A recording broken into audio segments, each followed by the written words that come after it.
আসসালামু আলাইকুম। আশা করি সবাই ভালো আছেন। It's me Ashraful Islam Lalon. Ashraful Islam Lalon Italy page এবং ইউটিউব চ্যানেল যে যেখান থেকে দেখছেন সবাইকে আন্তরিক ভালোবাসা ও অভিনন্দন। যারা ফেসবুকে থেকে দেখছেন ফেসবুক পেজটি লাইক ফলো শেয়ার দিয়ে এবং ইউটিউব চ্যানেলটি সাবস্ক্রাইব করে পাশে থাকুন, ধন্যবাদ।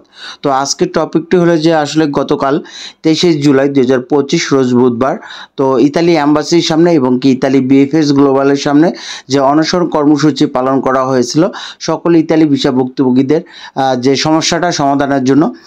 তো আসলেই আপনারা গতকাল সারাদিন ইতালি অ্যাম্বাসির সামনে আবেদনকারী ভাইরা, অ্যাপয়েন্টমেন্ট প্রত্যাশিত এবং ইতালি ভিসা প্রত্যাশিত ভাইরা এবং ফ্যামিলি ভিসা ভাই বোনেরা কঠোর পরিশ্রমের একত্রিত হয়ে শান্তিপূর্ণ মানববন্ধন করেছেন। আলহামদুলিল্লাহ, আমরা ইতালি অ্যাম্বাসির দৃষ্টি আকর্ষণ করতে পেরেছি। এটি আমাদের আন্দোলনের একটি বড় অগ্রগতি। যারা দূর দূরান্ত থেকে গতকাল মানববন্ধনে অংশগ্রহণ করেছেন আপনাদের প্রতি রইল আন্তরিক ভালোবাসা ও অভিনন্দন। আপনাদের উপস্থিতির কারণে গতকাল কর্মসূচি সফল হয়েছে।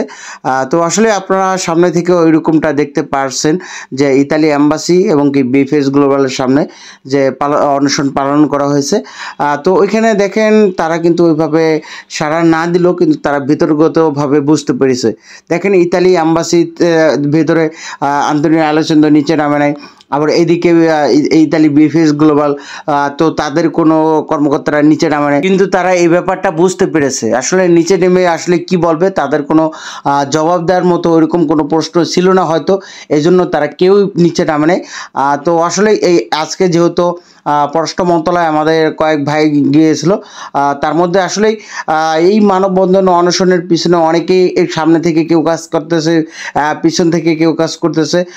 তাদের মধ্যে উল্লেখযোগ্য বলতে গেলে আপনাদেরকে বলবো যে আমাদের লোটাস ভাই, তারপর আতিক ভাই, মাসুদ ভাই, আরফিন ভাই। তো আরফিন ভাইও কিন্তু ওই দিন গেলা সাংবাদিকদের পেজ বিজ্ঞপ্তি দিয়ে আসছিলো।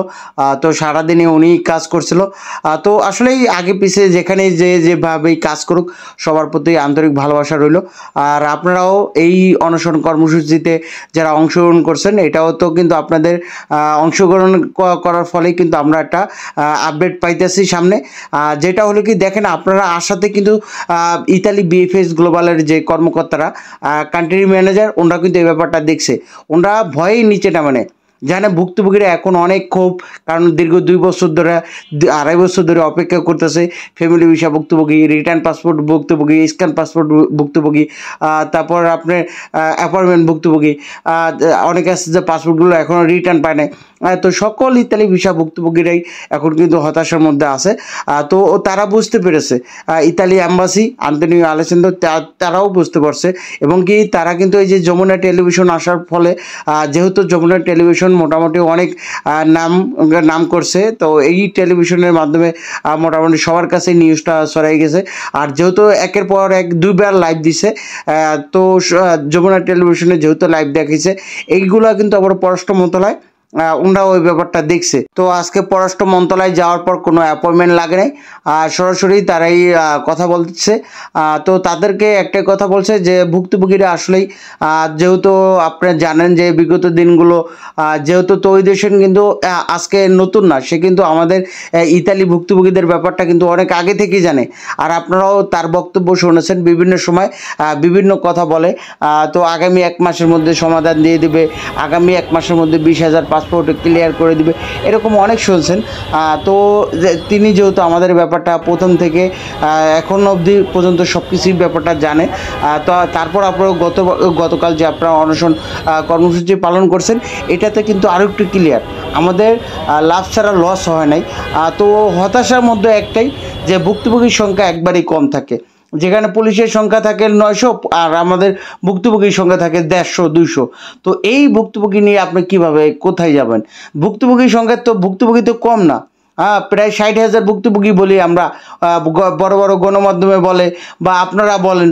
তো এখানে এত ভুক্তভোগীদের মধ্যে আমরা দেখা যাচ্ছে 100, 150, 200 ভুক্তভোগী খুঁজে পাই না।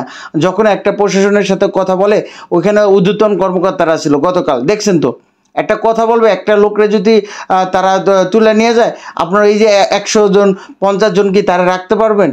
যখন শত শত ভুক্তভোগী থাকবে, এখন ভুক্তভোগীর সংখ্যা তো কম না, অনেক, তারা আসলে কিন্তু একটা সমাধান সামনের দিকে ওই আন্দোলন মাঠ থেকে কিন্তু সমাধান নিয়ে আসা যায়। তো এই জন্য আসলে দুঃখজনক ব্যাপার, আপনারা ওইরকমভাবে আসেন না। তো ওইখান থেকে আমরা একটা বলছিলাম যে আমার একটা লাইভ ছিল যে বিকালবেলা লাস্টের দিকে, যেহেতু আমরা সারাদিনে ওইরকমভাবে কোনো আপডেট পাইলাম না, ইতালি অ্যাম্বাসির সামনে দাঁড়াইলাম, ইতালি বিএফএস গ্লোবালের সামনে দাঁড়াইলাম, সব তো আপনারা দেখছেন যে পুলিশ প্রশাসন তারা কিভাবে দাঁড়িয়ে আসছিল, ওখানে ঊর্ধ্বতন কর্মকর্তা বড় বড় লেভেলের অফিসারগুলো দাঁড়াইছিল। তো তারপরেও কিন্তু আমরা ওখানে দাঁড়াইছিলাম। তো দেখা যাইতেছে 50 জন আস্তে আস্তে লোকগুলা মানে বিভিন্ন জায়গায় চলে যাইতেছে। তো এতে করে আসলে এদের এই 20 জন মানুষ নিয়ে যখন তারা আমাদের বলে যে তোমরা এখন চলে যাও গা, তখন আমি একটা কথা বললে আমাকে বলে যে এখন আপনাদেরকে তুলে নিয়ে যাবো গা। তো আমি যখন আরেকটা কথা বলবো, যখন আমাকে উঠাবে, তখন আপনারা এই 20 জনকে আমার ধরে রাখতে পারবে? যারা আসেন নাই তারা বড় বড় কথা বলেন, কমেন্টে এসে বলেন যে ভাই আপনারা মানববন্ধন স্টপ করলেন কেন? রাত্রে আমি সিদ্ধান্ত নিলাম যে মানববন্ধনের গুরুত্বপূর্ণ একটা ঘোষণা অ্যালার্ট জারি করলাম, আপনাদের কালকে রাত্রে একটা নোটিশ দিলাম। কারণ ওইখানে ডিসি মহোদয় আমাদের একটা কথা বলছে যে আগামীকাল আপনারা পররাষ্ট্র মন্ত্রণালয় এবং কি ইতালি বিএফএস গ্লোবালে এবং কি আপনার প্রবাসী কল্যাণ মন্ত্রণালয় আপনারা 5 জন করে এইভাবে যান, ওইখানে আপনারা তাদেরকে জানান। ডিসি মহোদয় আমাদের বিষয়টি অবগত করেন, যে তিনি বলেন যে আমাদের সমস্যাটা নিয়ে সরকারের ঊর্ধ্বতন কর্মকর্তা ও ইতালি রাষ্ট্রদূত আন্তোনিও আলেসান্দ্রোর সাথে আলোচনা করবেন, এটাই আশ্বাস দিয়েছিল। তো এইটা আশ্বাস দিয়েছে এবং কি যদি আগামীকাল আমরা অনশন করি তাহলে তিনি এটা আবারও বলে দিয়েছে যে আমাদের অনুমতি নিতে হইব, মানে তাদের কাছ থেকে অনুমতি নিতে হবে। যেমন তো ফার্স্টের দিন আমাদের কিন্তু অনুমতি ওরকমভাবে নেওয়া লাগে নাই, আমাদের সুযোগ করে দিয়েছে। কিন্তু যে আজকে যদি করতাম তাহলে তাদের কাছে অনুমতি নেওয়ার পর এখানে দাঁড়াইতে বলছিল। তো দেখেন গতকাল রাত্রেই তারা কিন্তু ওরকম রাত্রে থেকে ফোর্স ব্যবহার করছে, সকালবেলা ভোরে কিন্তু প্রচুর পরিমাণ পুলিশ ছিল। তো আমি জানি যে ইতালি বিএফএস গ্লোবালের সামনে আপনারা ফার্স্টের দিন এতবার আপনাদেরকে ভিডিওর মাধ্যমে প্রকাশ করছি যে আপনারা সবাই আসেন, সমস্যার সবার সমাধান সবারই করতে হবে, তবে আপনারা গুটি কয়েকজন আসেন। তো এতে করে যারা আসে তারা পরে বিপদে না পারে, তারা সামনের দিকে এগিয়ে একটা কথা বলতে, কারণ এত প্রশাসনের মধ্যে কে কীভাবে কথাটা বলবে? আপনারা যদি সকল ভুক্তভোগীরা আসতেন, ফ্যামিলি ভিসা ওরকমভাবে দেখি নাই। আপনারা বারবার বলেন যে ফ্যামিলি ভিসা কথাগুলো বলেন না কেন? ফ্যামিলি ভিসা একটা আপু আসছিলো, এদিকে আরেকটা আপু আসছিলো, মানে এই যে 2 জন 1 জন, যদি কমসে কম 20 জন ফ্যামিলি ভিসাধারী আসতেন এবং কি আপনার ফ্যামিলি ভিসাধারী আপনার সামনে কাতারে থাকতেন, দেখেন আপনারাও 2023 সালে জমাইছেন, আপনার সামনে কাতারে থাকতেন এবং কি পিছনে ওয়ার্ক ভিসা ক্যাটাগরি থাকতো। তো ফ্যামিলি ভিসা যেহেতু মহিলা মানুষ, আপনাদের ওইরকমটা কিছু বলতো না। হ্যাঁ, আপনারাও কিন্তু ভুক্তভোগী, তারপরেও কিন্তু আপনাদের কথাগুলো তুলে ধরা হয়েছে, কারণ আপনারাও তো ভুক্তভোগী। যাই হোক, আপনারা যারা আসছেন সবাইকে তো আমি অবশ্যই আমার মন থেকে ভালোবাসা রইল, কারণ আপনাদের কারণে যারা আসে নাই তারাও কিন্তু সুফল পাক, এবং কি যারা আসছেন তাদের জন্য তো দোয়াই রইল, এবং কি ওয়ার্ক ভিসা ক্যাটাগরি যারা আসছেন তাদের জন্য দোয়া রইল।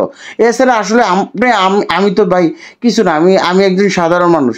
এই যে লোটাস ভাই যে পরিশ্রম করছে, লোটাস ভাই দেখেন সে যেভাবে ওই মাইকটা নিয়ে যে আপনারা দেখছেন যে ক্যাপ মাথা, ওইটাই লোটাস ভাই অনেক ভালো মতো কথা বলতে পারে। আর উনি যে অনশন কর্মসূচিতে যে কিভাবে কথাগুলো বলতে হয়, উনি কিন্তু অনেক সুন্দরভাবে গুছায় কথাগুলো বলতে পারে, উনি সেইভাবে কিন্তু কথাগুলো বলছে। তো আপনাদের জন্য আসলে পরিশ্রম করে। তারপরও যদি একটু কথা বলি, এই যে আমরা কালকে যে বললাম যে আপনারা হঠাৎ করে ওই বিকালবেলা যেহেতু আমরা বলছি যে আগামীকাল আসবেন, তো এটা আসলে পুলিশের সামনে ওইটাই বলা যে আমরা কিন্তু কঠোরভাবে এটা করব, দমন করব। কারণ কি আমরা বিগত 2 বছর 3 বছর ধরে ভুক্তভোগী, তাদের সামনে আমরা ওই ফোর্সটা ব্যবহার করছি, আমরা বুঝাইছি যে আমরা অনেক দিন যাবত ধরে এই ইতালি করতে আমাদের জীবনটা শেষ হয়ে গেছে, আমরা এখান থেকে লড়বো না, আমরা আগামীকাল সকালবেলা আসতেছি। এইটা আমি জোরে জোরে কথাগুলো বলছি যাতে প্রশাসন শোনে, এবং কি আমি লাইভের মাধ্যমে প্রকাশ করছি যাতে তারা বুঝে যে আমরা আগামীকাল আসতেছি। তারপরও ভয় দেখেছি তাদেরকে, দেখেন সেই অনুসারে কিন্তু তারা ওরকমভাবে পুলিশের ফোর্স, বিভিন্ন রকম ট্যাঙ্ক, ওইগুলো আজকেও কিন্তু আইনে রাখছে। কিন্তু তারপর আমি রাতটা কি আমি তো জানি যে এই লোকগুলো আসলে বিপদে পড়বে, তারপর রাত্রে আমি আপনাদের সুবিধার্থে আমি নোটিশটা দিয়েছি। তো আমরা যদি একটা কাজ করি বা আপনাদের জন্য, তখন কিন্তু ভালো মন্দ দেখে আপনাদের না করার দায়িত্বটাও কিন্তু আমাদের। যখন এইটা আপনাদের আসতে বলবো, তখন আপনাদের না করলে যদি আপনারা বলেন বিভিন্ন কথা, আপনার কাগজ কতগুলা, এক ভাই কালকে কমেন্ট করছে, ভাই যখন আমি নোটিশটা দিয়েছি রাত্রে যে ভাই আপনারা কালকে আইসেন না, তখন এক ভাই করছে নোটিশটার কমেন্টে লেখছে যে ভাই আপনার কতগুলো পাসপোর্ট আটকা। আরে ভাই তারা আমি কি বুঝাবো কোন? আপনাদের আসতে কি জন্য মানা করলাম? দেখেন আজকে যে পুলিশের অবস্থা দেখছেন, আপনারা তো আসবেন 10 জন, আপনি তো ঘরে বসে থাকবেন, যে ভাই কমেন্ট করছে সে আসবে না। ওই যে ওই কমেন্টটা, এই যে সাধারণ ভুক্তভোগী আসবে 10 জন 20 জন 50 জন, আসে তো তারা পড়বে বিপদে, না পারবে পুলিশের সাথে দুটো কথা বলতে, কেমনে বলবে? পুলিশ এসে পড়ছে 200 600 700, আর আমরা ভুক্তভোগী থাকবো 20 জন। এখন কি কথা বলবেন পুলিশের সামনে? ভাই ঘরে বসে কমেন্টে ওইভাবে উল্টাপাল্টা কথা বলা যায়? মাঠে আসেন, মাঠে দেখেন। আপনিও ভুক্তভোগী কিন্তু মাঠে আসেন না। তবে যাই হোক, কালকে অনেকেই অনেক পরিশ্রম করছেন, বিভিন্ন জেলা থেকে আপনারা আসছেন, ঢাকার বাইরে থেকে। তো আসলে আপনার অনেক কষ্ট হয়েছে আপনাদের জন্য ওরকমভাবে আমি কিছু করতে পারি না। তবে আসলেই এটুকু বলবো যে আল্লাহর উপরে ভরসা রাখবেন, আর যেটা লেখা আছে ওইটাই হবে। তবে আজকে যেটা টপিকটা ছিল, এটা হলো গতকালের টপিকগুলো বললাম, এতক্ষণ আসলেই ভিডিওটা বড় হয়ে যেতেছে। আর আজকে যেটা ওই যে বললাম যে পররাষ্ট্র মন্ত্রণালয় তাদেরকে একটাই থ্রেট দেওয়া হয়েছে যে ভুক্তভোগী কিন্তু এখনও কিন্তু থেমে আছে, জাস্ট আপনাদের অপেক্ষায় যে আপনারা কি বলেন। ভুক্তভোগী কিন্তু মাঠ ছাড়বে না, তারা কিন্তু ওই যে আগামী 31শে আগস্টে যে জর্জা মেলোনি ইতালি থেকে ঢাকা আসতেছে, তারা কিন্তু এই আগের দিন কিন্তু আবার অনশনের ডাক দিয়ে আবার সামনে সে যেই পথ দিয়ে আসবে সেখানে কিন্তু দাঁড়াবে। তো এর আগে তাদেরকে একটা সমাধান দেন বা একটা নোটিশের মাধ্যমে জানান যে কী করতে হবে। তো তারা এই জিনিসটা বলছে যে আজকে তাদের সাথে যে পররাষ্ট্র মন্ত্রণালয়ের সাথে এবং কি ইতালি অ্যাম্বাসির সাথে মিটিং করবে। তো তারা এই বিষয়টা নিয়ে দেখবে যে আসলে কি করা যায়। তো এইটা ভিত্তি করে যে এই সপ্তাহে তার নোটিশটা, যেহেতু আজকে বৃহস্পতিবার, কালকে শুক্রবার শনিবার তো বন্ধ থাকবে, তো আগামী সপ্তাহ রবিবার হয়তো রবি সোমবারে দিতে পারে। তো নোটিশে ওরা দিয়ে দেবে। তারপরে এই জিনিসটা আর একটু লোটাস ভাই যেহেতু এটা ক্লিয়ার করছে, লোটাস ভাইয়ের কাছে এই ব্যাপারটা জানতে পারলাম যে লোটাস ভাই বললো যে আপনারা নোটিশটা আপনাদের যে পররাষ্ট্র মন্ত্রণালয়ের যে ওয়েবসাইট ওইখানেও যাতে দিয়ে দেয়। তো তারা তাদের যে নিয়ম অনুসারে ওইখানে আসলে তারা বলতেছে এখানে আসলে দেওয়া লাগবে না, যে ইতালি অ্যাম্বাসির যে ওয়েবসাইট ওইখানেই দিয়ে দিব, সমস্যা নেই। তো আসলে তারা কি বলে নোটিশের মাধ্যমে আসলে আমরা এখন অপেক্ষা করি। দেখেন যদি আসলেই ভালো কিছু আমাদের যদি হওয়ার সম্ভাবনা থাকে অবশ্যই ওইটাই আসবে অ্যান্সার। এখন জানি না কী হবে, তো আল্লাহর উপর ভরসা রাখেন, ভালো কিছু আশাবাদী করি আমরা। তবে আসলে ভুক্তভোগীদের একটাই কথা বলবো যে ভাই আপনারা আসেন না, এটা আসলে আপনাদের কিছু বলার নাই। যারা আসে তাদের এই আসলেই ভোগান্তি বা তারাই ভুক্তভোগী, আপনারা ভুক্তভোগী না। তো এই এতক্ষণ সাথে থেকে ভিডিওটি দেখার জন্য আপনাদেরকে অসংখ্য ধন্যবাদ। আপনারা সুস্থ থাকুন, ভালো থাকুন, আল্লাহ হাফেজ, আসসালামু আলাইকুম।